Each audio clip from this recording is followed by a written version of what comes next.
साथियों नमस्कार। Technical यस4 channel पर मैं राजेंद्र शाह एडवोकेट आप लोगों का स्वागत करता हूं।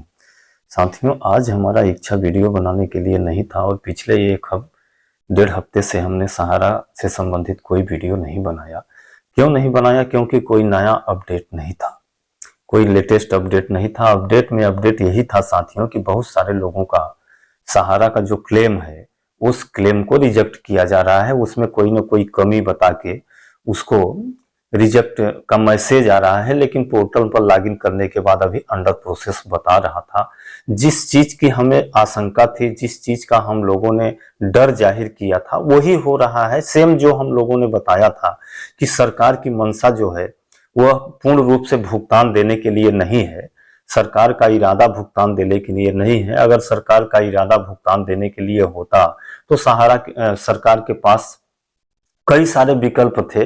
इतने कठिन, इतने जटिल प्रक्रियाओं से आम निवेशकों को न परेशान करना पड़ता। सरकार के पास बहुत सरल विकल्प थे, लेकिन सरकार ने उन सरल विकल्पों पर ध्यान नहीं दिया और सबसे जटिल विकल्प का चयन किया, जिससे ऐसा प्रतीत हो रहा था कि सरकार का मंशा भुगतान देने के लिए नहीं है।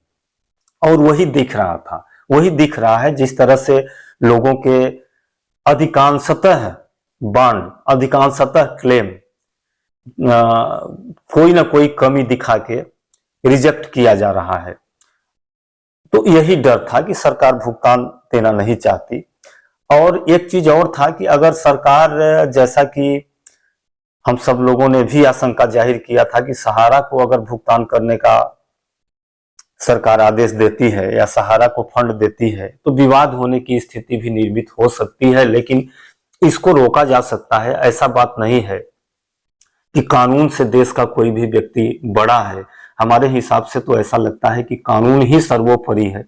अगर कानून के हिसाब से आप सहारा को यह अधिकार देते तो किसी भी तरह का शंका, लड़ाई झगड़ा का शंका जो जाहिर किया जा रहा था कि बहुत सारे वरिष्ठ लोग हैं, बहुत बाहुबली टाइप के लोग हैं जो सहारा के अधिकारी कर्मचारियों को परेशान करके जबरदस्ती अपना भुगतान करा लेते, जबकि ऐसा संभव नहीं है। अगर सरकार गाइडलाइन जारी करती कि पहले आप 10,000 तक के निवेशकों का भुगतान करें, इसके बाद 20,000 तक का करें, फिर 30,000 तक का करें, और उसका नोटिफिकेशन सरकार जारी करता, इसके बाद सरकार सहारा को फंड मुहैया कराता, या कि जो भी फंड सरकार के द्वारा बताया गया था वो सारा फंड अगर सहारा को मुहैया करा दिया जाता, तब भी ये जो झगड़ा लड़ाई का आशंका जाहिर किया जा रहा था ये न होता और लोगों का भुगतान आसानी से अब तक में हो गया होता। लेकिन भुगतान करने का इरादा ही सरकार का नहीं है। लेकिन मेरा आज का वीडियो बनाने का पर्पज ये है कि अभी कुछ चैनलों के द्वारा जनता की महाअदालत में सहारा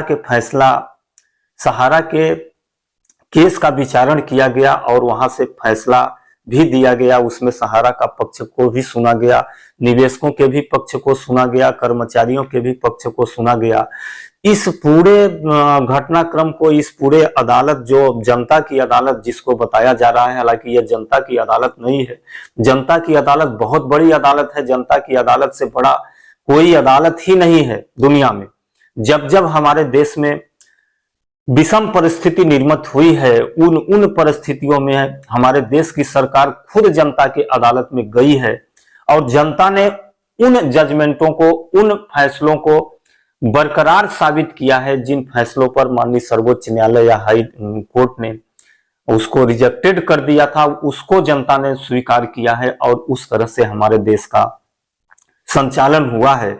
तो जनता की अदालत कह के 2, 4, 10, 20, 50 लोगों को इकट्ठा करके किसी को जज बना के, किसी को वकील बना के, यह एक तरह से हमारे हिसाब से तो ये जनता की अदालत का माखौल उड़ाना है। ये जनता की अदालत नहीं है। जनता की अदालत बहुत बड़ी अदालत है, उससे बढ़कर कोई अदालत नहीं है।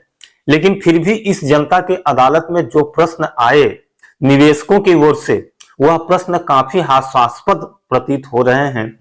उस प्रश्नों से ऐसा लगता है कि इन्हीं प्रश्नों को प्रस्तुत करके माननीय सर्वोच्च न्यायालय को भी विचलित किया गया है और माननीय सर्वोच्च न्यायालय भी इस मकड़ जाल में फंस गया है कि आखिर किया तो किया क्या जाए। जिस तरह से निवेशकों ने अपना पक्ष रखा, उनके पक्षों को सुनने के बाद हमें ऐसा प्रतीत होता है कि सहारा का निष्पक्ष न्याय, सहारा के आम निवेशकों के साथ न्याय या सहारा के साथ न्याय मिल पाना असंभव प्रतीत हो रहा है, जैसा कि कुछ लोगों की यह मानसिकता बन गई है। जैसा कि निवेशकों का जो वो कर रहे थे जनता की अदालत में, उनके द्वारा जो पक्ष रखा गया, बताया गया कि हम लोगों ने सन 2008-9 में सहारा रियल एस्टेट, सहारा हाउसिंग में पैसा जमा किया, फिर हमारे पैसे को क्यूसाप में जमा करवा लिया गया, फिर हमारे पैसे को क्यूसाप से सहारा क्रेडिट कोऑपरेटिव सोसाइटियों में जमा करवा लिया गया। अब सबसे बड़ा प्रश्न उन्होंने ये भी उठाया है कि हमारे देश में जो विधान है, जो नियम है, जो कानून है, वह 19,900 से अधिक आप कैश में भुगतान नहीं कर सकते, लेकिन सहारा के द्वारा 19,900 से भी अधिक का भुगतान कैश में दिखाया गया है और बैक डेट में ब्रांड जारी किया गया है। अब सोचिए, कोई भी कंपनी अपने पैर पर कुल्हाड़ी कैसे मारेगी? अगर किसी को बैक डेट में भुगतान दिखाएगी या बैक डेट में जमा दिखाएगी तो बैक डेट से उसको ब्याज देना पड़ेगा, लेकिन फिर भी उनके बातों को हम तनी सा भी, थोड़ा सा भी मान लेते हैं किंचित मात्र की अगर ये सच्चाई है तो सच्चाई है, तो आज आपके पास जो बांड है उसी बांड का ही तो क्लेम कर सकते हैं। आपके द्वारा बोला गया, जैसा बोला जा रहा है कि हमारा रियल एस्टेट और हाउसिंग का पैसा जो था, जो बांड था, उसको क्यूसाप में कन्वर्ट कर लिया गया, क्यूसाप से क्रेडिट कोऑपरेटिव में कन्वर्ट कर लिया गया। तो भैया, सहारा के द्वारा कन्वर्ट किया गया तो करने दीजिए, आपके पास तो जो जमा किया गया है रियल एस्टेट या हाउसिंग, उसका तो कागज होगा, उसका तो प्रमाण पत्र होगा आपके पास, उसका तो सर्टिफिकेट होगा आपके पास। अगर उसका सर्टिफिकेट है और सहारा मनमाना ढंग से आपके पैसे को क्यूसाप में और क्यूसाप से क्रेडिट कोऑपरेटिव सोसाइटी में कन्वर्ट कर लिया, तो इनसे क्या मतलब है? आपके पास जो बांड है वो सेबी में क्लेम कीजिए। सेबी तो विगत 10 साल से रिटर्न देने के लिए बैठी है, तो आपके द्वारा क्लेम किया गया नहीं गया? फिर सबसे हास्यास्पद बात है कि उन्हीं के द्वारा बोला गया कि हमारे उन बांडों को जमा करा लिया गया। अब सोचिए, ये कितना बड़ी मूर्खतापूर्ण बात है, और इसी मूर्खतापूर्ण बात के बदौलत आज सारे निवेशक दर दर की ठोकर खाने को मजबूर हो रहे हैं। नहीं तो जो सहारा पहले से बोल रही थी कि मैंने उन 2 स्कीमों का भुगतान कर दिया है, अगर इनके बातों पर तनिक भी विश्वास कर लिया गया होता तो आज यह स्थिति निर्मित न हुई होती। और ये जो पैसा आज एक तरह से बंधक पड़ा हुआ है, बेकार पड़ा हुआ है, 24 से 25 हजार करोड़, और 24 से 25 हजार करोड़ की बात नहीं है। अगर किसी भी कंपनी की, किसी भी संस्था की, किसी भी निकाय की, किसी भी फर्म की आप 24 से 25 हजार करोड़ रुपया उसका बंधक बना लेंगे तो उसका सारा कारोबार बंद हो जाएगा, जैसा कि कारोबार सहारा का आज दिख रहा है। और ये बंधक और ये गिरवी और ये बेकार रुपए जो पड़ा है, ये इन सबका कारण जो इस तरह के चमचे हैं, जो दलाल हैं, जो आज सहारा को बता रहे हैं कि सहारा की गलती है, सहारा ने बैक डेट में कन्वर्जन कराया, सहारा ने हम लोगों के पैसे को बिना अनुमति से क्यूसाप से क्रेडिट कोऑपरेटिव सोसाइटी में परिवर्तित कराया। इन सब दलालों और चमचों की बदौलत आज जो स्थिति निर्मित हुई है वो सहारा की निर्मित हुई है, और सहारा के साथ साथ आज जो निवेशकों की जो दयनीय स्थिति हुई है, जो दर दर की ठोकर खा रहे हैं, उनकी भी स्थिति इन्हीं चमचों, इन्हीं दलालों की बदौलत हुई है। मैं इस जनता की अदालत को बखूबी सुना हूं, पूरा सुनने के बाद हमने यह निर्णय लिया है कि इन चमचों के बदौलत ही आज सहारा के 11-12 लाख जो एम्प्लॉइज हैं, जो कर्मचारी हैं, जो एजेंट हैं, जिनका पूरा जीविकोपार्जन सहारा पर निर्भर था, उनके जीविकोपार्जन को समाप्त कर दिया।